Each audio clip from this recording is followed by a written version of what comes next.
천국은 마치 밭에 감추인 보화와 같으니 사람이 이를 발견한 후 숨겨두고 기뻐하며 돌아가서 자기의 소유를 다 팔아 그 밭을 사느니라. 또 천국은 마치 좋은 진주를 구하는 장사와 같으니 극히 값진 진주 하나를 발견하매 가서 자기의 소유를 다 팔아 그 진주를 사느니라. 우리가 가장 소중하게 생각하는 것도 가장 가치 있다고 여기는 것은 무엇일까요? 오늘 우리가 읽은 본문의 말씀은 우리 그리스도인들이 가장 최고의 가치로 삼아야 하는 것이 무엇인가를 명확하게 보여주고 있습니다. 그것은 바로 하나님의 나라입니다. 이러한 사실은 예수님께서도 처음 사역하실 때 가장 먼저 선포하셨던 그 말씀이 있습니다. 마태복음 4장 17절인데요. 이때부터 예수께서 비로소 전파하여 이르시되 회개하라 천국이 가까이 왔느니라 라고 말씀하셨습니다. 우리 그리스도인들에게 있어서 가장 중요한 가치는 바로 이 하나님 나라가 이루어지는 것입니다. 내 삶의 자리에 또 나의 가정에 또 일터에 모든 사람들과의 그 관계 속에서 하나님의 나라가 임하는 것입니다. 오늘 우리의 삶 속에 우리가 무슨 일을 하든 어떤 환경 속에 있든 누구를 만나든지 간에 하나님 나라가 임하기를 간절히 축원합니다. 오늘 본문에서는 두 가지 비유를 말하고 있습니다. 먼저 44절의 말씀입니다.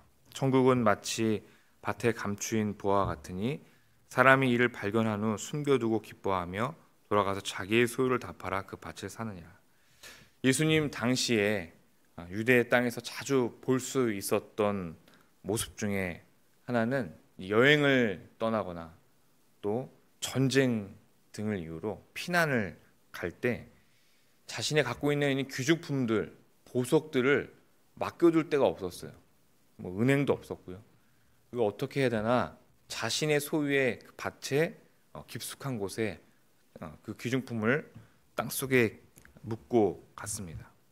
그런데 그 주인이 전쟁 속에 또 먼 여행을 통해서 객사하거나 또 죽게 되면 그 귀중품은 긴 세월 동안 땅속에 그냥 묻혀 있게 되는 것입니다. 그러다가 그 밭을 가는 소장농이든 어떤 사람이 그것을 발견하게 되어서 부자가 되었다라는 그런 식의 이야기들이 유대인들의 사회에서는 그렇게 생소한 일들이 아니었어요. 그냥 다들 그런 우스갯소리나 또는 그때 거기 있잖아, 그 동네에 살던 그 사람이 못 돌아왔는데 글쎄 거기에 보석이 있었대라든 그런 이야기들이 많이 있었다는 얘기예요. 예수님은 흔히 알고 있는 이런 이야기들로 하나님 나라에 대해서 설명하고 계신 것입니다. 그렇게 보면은 하나님의 나라는 저 멀리 있는 우리와 전혀 상관없는 곳에서 일어나는 것이 아니라 늘 우리와 같은 가까운 공간에서 일어난다는 것을 알 수 있어요. 하나님의 나라의 비유를 하나님이 저 멀리 우주에 있는 어떤 안드로메다의 비유를 들은 것이 아니라 일상 속에서 일어나는 일들에 대해서 하나님 나라를 비유하신 것은 그만큼 하나님 나라가 우리의 일상 속에서 이루어진다라는 것을 말하고 있는 거예요. 이 보화를 찾은 이 사람의 마음은 어땠을까? 한숨도 못 잤을 것 같아요. 그가 소장농으로서 땅을 일구고 있다가 그 보석을 발견했을 때 그 기쁨은 이루 말할 수가 없었을 거예요. 한숨도 못 자고 그 다음날 그가 일어나서 자신의 소유를 다 팔아서 자신이 갖고 있는 모든 것을 다 팔아서 그 밭을 샀다라는 이야기입니다. 45절 46절 말씀입니다. 또 천국은 마치 좋은 진주를 구하는 장사와 같으니 극히 값진 진주를 하나 발견하며 가서 자기의 소유를 다 팔아 그 진주를 사느니라. 두 번째 비유도 같은 맥락에 있는 내용입니다. 진주를 구하는 상인이 값진 진주 하나를 발견했습니다. 우리 지금 사는 우리들에게 진주는 그렇게 큰 어떤 값진 보석이라고 말할 수 없겠지만 당시의 진주라는 것은 굉장히 큰 값어치가 있는 귀중한 아주 소중한 보석이었습니다. 이 값진 진주, 정말 이 진주는 내가 이때까지 장사를 하면서 처음 보는 진주다. 정말 이 진주를 팔게 되면 어마어마한 가치가 있지 않을까? 내가 이 진주를 갖고 있으면 정말 값어치가 엄청나지 않을까? 그래서 주저하지 않고 자신의 모든 소유를 다 팔아서 그 진주를 산다는 거예요. 그에게 있어서 이 진주는 엄청난 가치가, 자신에게서 최고의 가치를 갖고 있는 것입니다. 이 두 비유의 공통점은 모두 자신의 소유를 팔아서 자신이 얻고자 했던 보화와 진주를 샀다는 것입니다. 그 아이들이 부르는 찬양 중에 여러분들도 잘 아는 그 찬양이 있습니다. 가사가 이렇죠. 천국은 마치 밭에 감추인 보화, 땅속에 묻힌 아무도 모르는 보석. 천국은 마치 밭에 감추인 보화, 땅속에 묻힌 아무도 모르는 보석이라네. 그 보석 발견한 사람은 기뻐 뛰며 집에 돌아가 집 팔고 땅 팔고 냉장고 팔아 기어이 그 밭을 사고 말 거야. 그러면서 또 반복되는 찬양입니다. 저는 그 집 팔고 땅 팔고 냉장고 팔아 있는데 이 냉장고를 판다는 게 무슨 의미일까라고 생각을 해봤는데, 아마 추측이지만 당시에 이 찬양이 만들어졌을 때 냉장고가 굉장히 귀한 물건이 아니었을까라는 생각을 해요. 그래서 왜 냉장고를 팔까? 다른 걸 다 파라는 건 이해가 가겠는데, 그래서 요즘 우리에게 소중한 것이 무엇일까 했을 때 스마트폰이 아닐까 생각합니다. 나에게 떨어지면은 안 되는, 저도 굉장히 스마트폰을 아끼는데 그래서 이 노래 가사에 이제 좀 바꿔야 되지 않을까, 스마트폰으로 바꿔야 되지 않을까, 그런 생각을 또 해봅니다. 하나님 나라를 이루는데 왜 자신의 모든 소유를 팔아야 할까요? 우리가 무엇인가 팔 때 꼭 필요한 것은 소유권을 이전하는 것입니다. 저도 예전에 그 택배를 한 적이 있어요. 택배 화물차를 사가지고 택배를 하다가 우리 김창희 목사님 만나서 목사님 그만하라 그래가지고 이제 고민하다가 저도 이제 차를 이제 팔아야 되잖아요. 팔 때 소유권 이전을 이제 하더라고요. 그 차를 다른 목사님이 또 그걸 하시겠다 그래가지고 그 차를 넘겨드렸는데, 그때도 그 차의 소유권을 이전하는 것처럼 우리는 뭐 집이라든지 땅이라든지 이런 것을 팔을 때 꼭 소유권을 이전해야 됩니다. 그래서 이제는 이 집이, 이 땅이, 이 자동차가 내 것이 아니라 당신 것입니다라고 법적으로 인증하는 것입니다. 이것이 바로 소유를 판다는 것이에요. 따라서 우리가 하나님 나라를 얻기 위해서 내 소유를 팔아서 산다라는 것은 나의 능력으로 하나님 나라를 살 수 있다는 뜻이 아니라, 내가 가지고 있는 나의 소유권, 나의 주권, 나의 모든 것, 이것을 하나님께, 나의 모든 것을 하나님께 드린다라는 의미를 갖고 있습니다.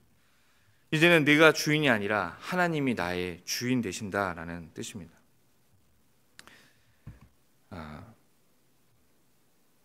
왜 이런 방법을 쓸 수밖에 없을까? 그 이유는 하나님 나라의 속성을 우리가 생각해 보면 이해할 수 있습니다. 하나님 나라라는 것은 내가 하나님의 나라를 얻는다는 것은 내가 하나님을 나의 왕으로 모시고 살아가는 것이에요. 나의 모든 삶의 영역에서 그분의 통치를 받고 살아간다라는 것을 의미합니다. 그렇기 때문에 내 마음에 있는 내가 주인으로 살았던 나의 삶 속에서 나를 내려놓고, 그 왕자의 자리에서 나를 내려놓고 그 자리에 하나님이 중심이 되어서 살아가는 것을 말합니다. 마태복음 16장 24절에 이에 예수께서 제자들에게 이르시되 누구든지 나를 따라오려거든 자기를 부인하고 자기 십자가를 지고 나를 따를 것이다 라고 되어 있어요. 늘 우리의 삶 속에 그리스도를 중심으로 살아가는 그런 삶이 되어준다라는 거죠. 성경에 보면 부자 청년이 있습니다. 그도 예수님 앞에 나아가서 내가 주님을 따르겠습니다 라고 얘기했지만, 너의 재산을 팔아서 가난한 자에게 나눠주고 그로 나를 따르라 했을 때 그가 근심하며 돌아갔다는 것을 우리가 알 수가 있어요. 그에게 있어서 예수님은 최고의 가치가 아니었던 거예요. 비교의 대상이었던 거죠. 예수님을 택하기보다 좀 아까운데 라는, 예수님이 그에게 최고의 가치가 아니었어요. 또 그에 반해 과부의 두렙돈이 있습니다. 하루에 자기가 번 그 일당을 드렸던 그 과부의 두렙돈이 있어요. 그 과부의 두렙돈은 칭찬을 받았죠. 왜냐하면 그것이 자신의 모든 것이었기 때문에, 자신이 모든 것을 드릴 만큼 그는 그것이 최고라고 여겨졌기 때문에 그것을 드렸습니다. 우리의 인생의 주권은 누구에게 있습니까? 물질을 우리가 더 소중하게 여길 수 있겠습니까? 아니면 힘있고 능력 있는 어떤 사람에게 우리가 의지할 수 있겠습니까? 우리를 만들어주시고 우리를 사랑하시고 우리를 위해서 아들까지 보내주신 하나님, 그 하나님이 우리의 왕되는 삶을 살아야 합니다.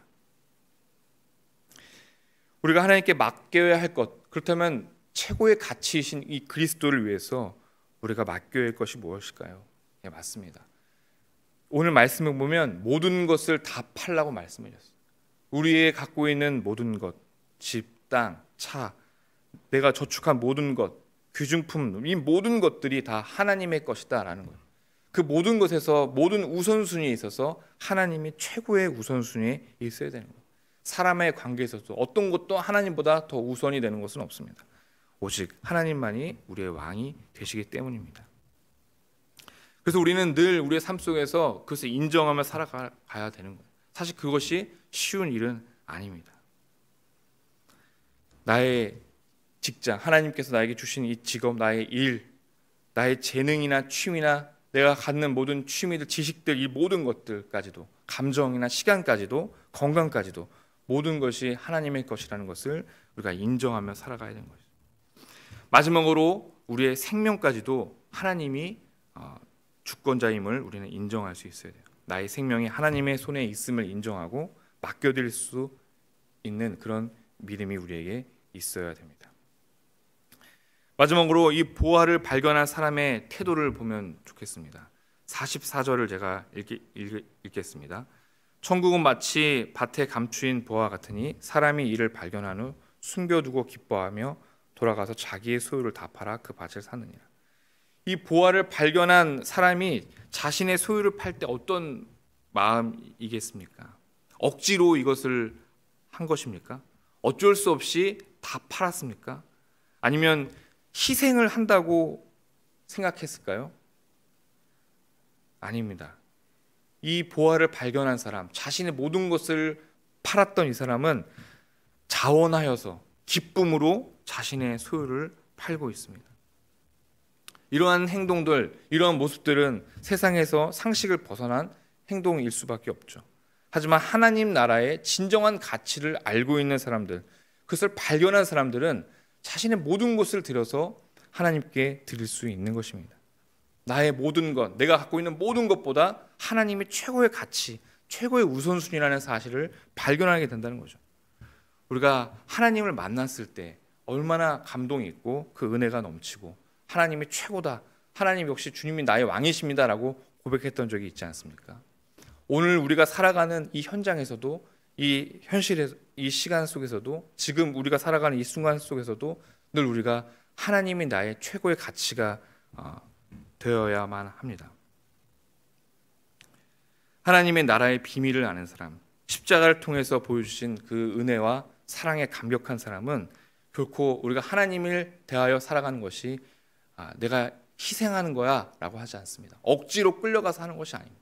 기쁨으로 그 은혜를 누리며 살아가는 것입니다. 오늘 우리가 하루를 또 살아갈 때 우리의 왕 되시고 우리의 모든 것 되신 하나님을 찬양하며 은혜를 누리며 살아가기를 간절히 축원합니다. 그것이 우리에게 기쁨이 되어지고 감격이 되어지는 오늘 하루가 되기를 주님의 이름으로 간절히 축원합니다. 기도하겠습니다.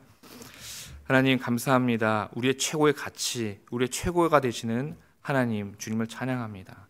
우리가 하나님 나라를 이루기 위하여 오늘도 주님 앞에 나아가오니 오늘 나온 우리 모든 성도들 위에 축복과 은혜를 더하여 주시옵소서. 예수님의 이름으로 기도했습니다. 아멘.